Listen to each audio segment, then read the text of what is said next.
sifatnya peraturan bupati, tapi perumusannya di badan. Oh gitu. Tapi sesuai dengan pergub kan, tetap sesuai pergub kan. Izin ya teman-teman yang di belakang, kami minta dihargai, biarkan kami explore sendiri. Teman-teman pansus ini dikasih waktu untuk explore. Jadi kalau mau teman-teman beri masukan nanti aja di luar kita ketemu ngobrol gitu aja ya. Kopi bareng. Baik, terima kasih Pak. Tadi di posisi yang Pak Madun ini kan menanyakan kaitan perda, terus ketemu perbu, terus sampai yang ditanyain yang bertanggung jawab ini siapa? Pak Bupati atau panjenengan kenaikan ini? Kenaikan ini yang bertanggung jawab munculnya ini siapa? 250 ini dia. Tadi kami sampaikan berdasarkan hasil dialog kesepakatan kemudian muncul angka maksimal 200. Inisiatornya siapa? Disampaikan saja. Nanti kami pakai klarifikasi. Dialog, Bapak. Dialog. Siapa saja yang hadir di sana? Camat, Kepala Desa, Pak Guyuban, Pak Bupati, BPKD. Pada saat itu masih jadi sebagai camat. Oh, panjenengan saja camat ya. Pada saat itu masih menjadi camat. Tadi saya klarifikasi ke Ketua Pasopati. Tidak dilibatkan. Hanya ditawari. Beda kalau pembahasan. Kalau pembahasan ini begini loh, ini begini loh. Tapi kalau ditawari, sekian ya, gimana? Setuju nggak? Setuju. Beda Pak, pembahasan dengan ditawari. Karena setelah itu video muncul, kami tanyakan, berarti Bapak menyetujui ini 250? Ya Pak. Kok Bapak ini menyetujui, dasarnya mana? Ya kami setengah dipaksa Pak di situ Pak. Ada berita acaranya. Habis yang ngomong, itu loh. Ada Pak Musikan, ayo. Oke, terima kasih Pak Samsul atas kesempatan yang kami sampaikan. Jadi sangat menarik diskusi pada kesempatan sore kali ini dengan organisasi BPKD yang lengkap. Akan tetapi sah-sah saja dalam pembinaan jawaban, tapi yang paling penting kita tidak hanya sebagai adu argumen. Akan tetapi di sini kami pansus Anda ini adalah untuk menggali informasi dan mengumpulkan data sesuai dengan fakta di lapangan yang ada. Sebelum melengkapi yang disampaikan tadi Pak Madun CS dan teman-teman, apakah kebijakan kenaikan BBBB 2 dengan nilai 250% itu kebijakan yang aspiratif? Menurut pandangan Bapak? Aspiratif. Alasannya? Karena pada saat penyampaian SPPT yang pertama itu naiknya hingga ribuan persen, sehingga kemudian ada masukan-masukan dan dipanggilkan Camat, kemudian Kepala Desa, Pak Guyuban, perwakilan mereka dari wilayah, tentu saja mereka yang menjadi simbolik dari wakil warga masyarakat. Cukup ya. Oke, menurut pandangan Anda aspiratif, boleh jalan disebutkan. Dengan kebijakan kenaikan BBB 250% ini, kebijakan ini berpihak pada masyarakat ya? Dia bukan masyarakat. Pada ujungnya berpihak pada masyarakat. Alasannya? Karena pemerintah daerah butuh tambahan dana sumber daya untuk peningkatan pembangunan pelayanan, peningkatan kualitas pelayanan masyarakat dan sebagainya, yang mana itu juga sudah terbukti sekarang ini. Kita ingin bahwasanya ketika skala fiskal kita kecil, ketergantungan terhadap dana transfer besar, maka untuk kegiatan pembangunan sumber daya air itu kita akan agak kesulitan. Terbukti ketika kemudian pembahasan ke sini, dan saya terima kasih sekali di dalam beberapa pandangan kita sepakat bagaimana kemudian kita bisa mengembangkan potensi pendapatan guna mendukung pelayanan, pembangunan sebagainya. Hanya saja mungkin kita harus bicara masalah yang saya pikir ini nanti akan dengan manfaat bersama untuk semua. Oke, terima kasih. Boleh-boleh saja banyak seperti itu. Kalau bisa dikatakan sebagai pihak kepada masyarakat. Toh kenyataannya suara masyarakat itu kebijakan yang tidak pro terhadap rakyat. Karena apa? Dengan situasi kondisi ekonomi masyarakat yang saat ini sangat memprihatinkan. Ini merupakan kebijakan yang tidak ada kajian khusus tidak ada diskusi yang terbuka dan transparansi. Karena apa? Pihak-pihak terkait yang diikutsertakan dalam diskusi untuk meningkatkan kenaikan PBB ini, hanya statement yang disampaikan adalah menghadirkan camat dan juga kepala desa. DPRD yang memiliki fungsi yang semestinya yang sah di dalam aturan undang-undang tidak pernah diajak bicara, tidak pernah diajak diskusi apapun hasil daripada untuk kenaikan PBB tersebut. Jadi menurut kami dengan situasi dan kondisi rakyat yang sangat menangis saat ini, itu menurut kami tidak perlu terhadap rakyat. Itu yang pertama. Kemudian yang kedua, ada statement yang disampaikan pemerintahan daerah. Jadi pemerintah daerah panjenengan juga bisa mendengar lewat media sosial. Bahkan pada saat panjenengan rapat dengan Komisi B yang saya pimpin selaku ketua Komisi B terkait kenaikan PBB juga pernah menyampaikan bahwa selama 14 tahun tidak ada kenaikan pajak bumi dan bangunan.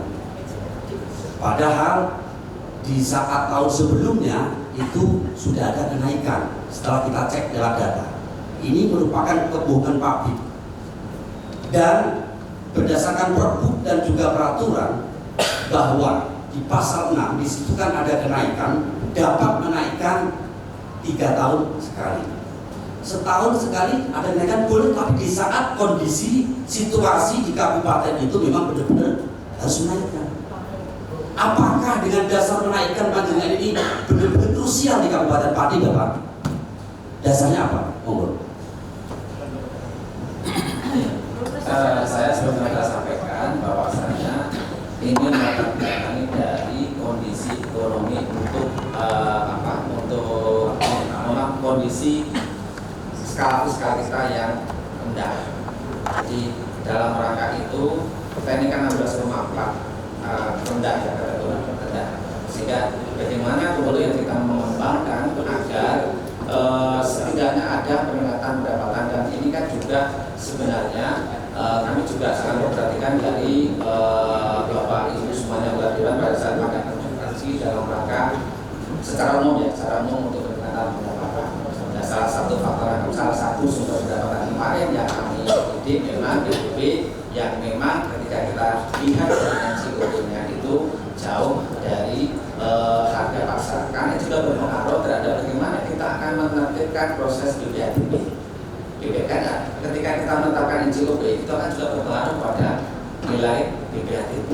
Ketika NJOP-nya terlalu rendah, sementara catatan transaksi yang ada itu atau transaksi di lapangan itu tinggi, di situ akan ada gap yang terlalu besar.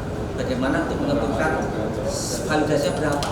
Tapi ketika kemudian NJOP-nya disesuaikan dengan harga pasar, saya yakin transaksinya akan mendekat, dan itu kita akan mengurangi hal-hal yang katakanlah ketidakpastian untuk penentuan BPHTB seperti itu, Pak.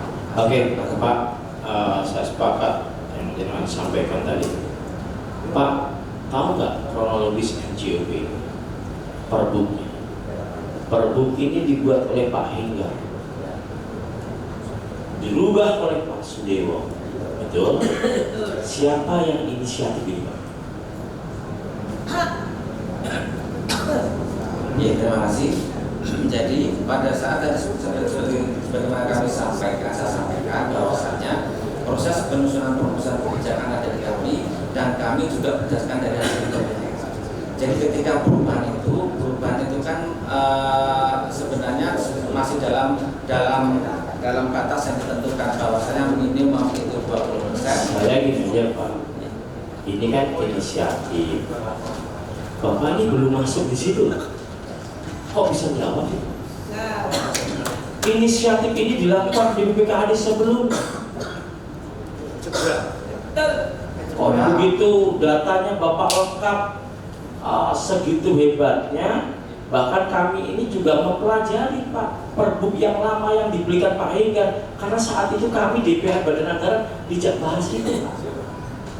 Ada kajiannya, Pak, sebelum Pak Henggar tanda tangan itu. Ini nggak ada kajiannya, terus dibuat perbuk. Bapak tidak bahas, tidak tahu perbuk itu, ucul-ucul menjawab seperti ini, kan ya aneh juga, Pak. Gitu loh. Satu, Pak. Yang kedua, Pak, rasa-rasanya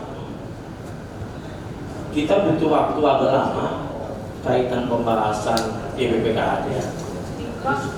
Nanti kita cross lagi, kita panggil DPPKAD yang lama. Oleh karena itu, sepakat saya tawarkan ke teman-teman, apakah ditunda dulu DPPKAD ini atau memang mau dilanjut? Ada interupsi Bapak tadi ya, pertanyaan Pak karena belum saya jelaskan kayak Yang mana, Pak? kaki 5. Nanti aja Pak, ini kan belum sampai ke sana Pak. Belum sampai ke kaki 5 Pak. Bebas, tenang aja Pak, masih panjang waktu kita. Santai aja Pak ya, kita fokus ke ini dulu. Izin Pak, kita berhenti, kita tunda nanti di tanggal 21 karena izin ada sahabat kami di DPR yang ibunya meninggal dan kami juga harus mengantar jenazah untuk ikut kajian ke sana, dan juga teman-teman dari pagi ini rasa-rasanya sudah capek Pak, kita tidak mau berdebat karena harus ada yang jenengan jelaskan, kami harus paham. Ini kalau nggak paham nggak ketemu juga kan gitu ya Pak. Oleh karena itu kita tawarkan ke teman-teman pansus, gimana Pak maksudnya? Ya terakhir jadi aku masih ngejar tadi di samping Pak DPKAD. Kalau pertanyaannya belum tadi sudah dijawab, ditanyakan panjenengan itu hampir sama yang saya tulis terkait produk yang lama dan yang baru. Cuman yang jadi janggal tadi ada pertanyaan Pak Martin, jawabannya yang bertanggung jawab itu adalah saya. Yang namanya perbu yang bertanggung jawab adalah kepala daerah, bukan kepala dinas. Cuma itu aja. Oke, siap. Baik teman-teman, terkait dengan pembahasan pansus hak angket dengan DPPKAD kita tunda karena besok izin ada paripurna dan tidak bisa kita tinggalkan, sehingga kita lanjutkan di hari Kamis tanggal 21 waktu undangan menyesuaikan ya Pak PLTK di sini. Oleh karena itu dengan Pak Madu Maksudnya Pak Tuhan, maaf ya Pak. Ya. Paripurna besok itu nggak bisa ditunda karena RPJMD itu terakhirnya itu ya Harus besok. Besok itu sehingga dengan demikian memang bukan kesengajaan kami untuk menunda pansus ini, tapi karena tadi Ya. nggak ada waktu lagi. Siap. Izin nanti teman-teman media bisa rilis ya. Habis ini kita rilis